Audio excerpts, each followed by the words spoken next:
Boa tarde a todos. Eu sou Eric Brammarino, sou pesquisador italiano. O meu português ainda está em desenvolvimento, so I will speak English if it's not a problem for everybody. And together with Rafael Pressado, Ana Sofia Ribeiro and Renata Vieira, we present the narrative monitoring. Our project focuses on the theme of migration. And why migration? Migration is actually a hot topic around the world and is getting more and more important for every Portuguese election. And it's actually becoming a factor of influencing the elections all over Europe, and also here in Portugal. While like in the 18th of May, there was the elections of Portugal.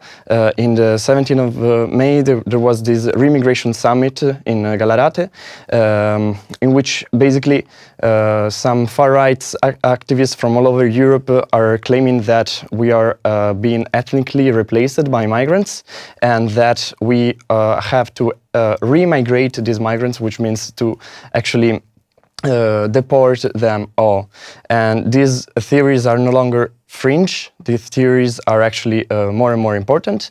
And we were wondering, okay, but if this is actually what's going on in the present time, what is going to be happening in the future? And what actually is what happened, especially in the past. So we started looking at the Arquivo.pt, and we extracted through Arquivo.pt's APIs with about 150 keywords that are related to migration and ethnic replacement about these 25 years from 1996 to 2021.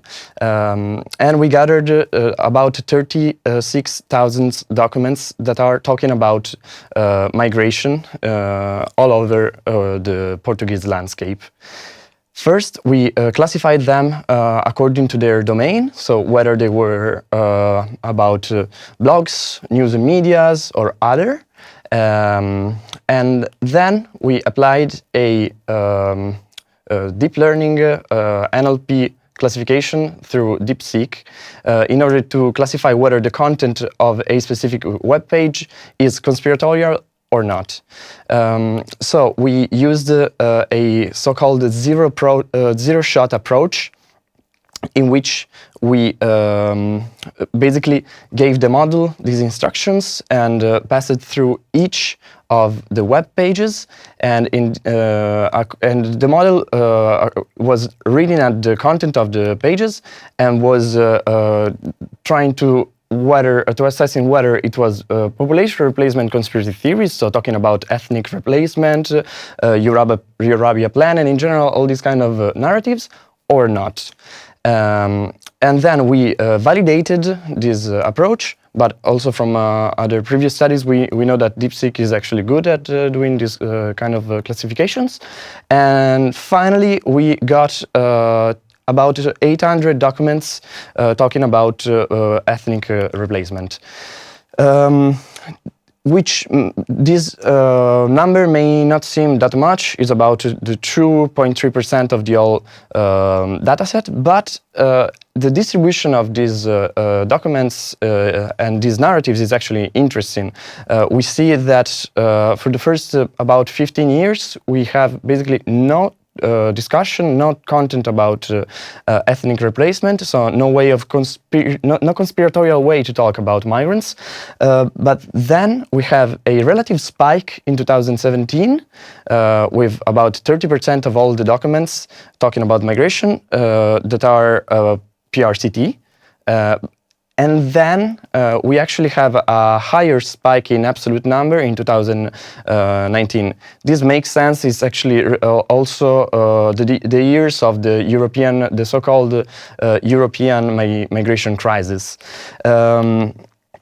We also sorted by the content and the source type, and we saw that, not surprisingly, blogs are actually the ones that spread the most of these kind of narratives, with about 5 blogs that are basically covering about 30% of or more of the whole PRCT, the whole conspiratorial content about migrants. These are some examples of the web pages, and now I pass the ball to my colleague Rafa. Thank you. So, para o design do website, nós procuramos utilizar um stack moderno, começando com React, num ambiente VT, ou seja, isto foi tudo otimizado num certo ambiente e é escalável, sendo possível uma melhor análise de dados e uma maior velocidade. Utilizamos o back-end Django REST Framework para expor os APIs e utilizamos a base de dados PostgreSQL devido à sua natureza relacional. Como é que foi dividida esta tarefa? Primeiramente, o meu colega enviou-me em ficheiros CSV onde estavam as 36.000 ocorrências. Estas foram enviadas para a base de dados e cada esquema foi configurado de acordo com a divisão das diferentes tabelas, sendo estas entre 1996 e 2021. No back-end, nós procuramos manter esta semelhança e a exposição nos APIs segue essa mesma ordem. Os APIs alimentam o timeline e o quiz, oferecendo assim aos utilizadores uma visualização mais intuitiva.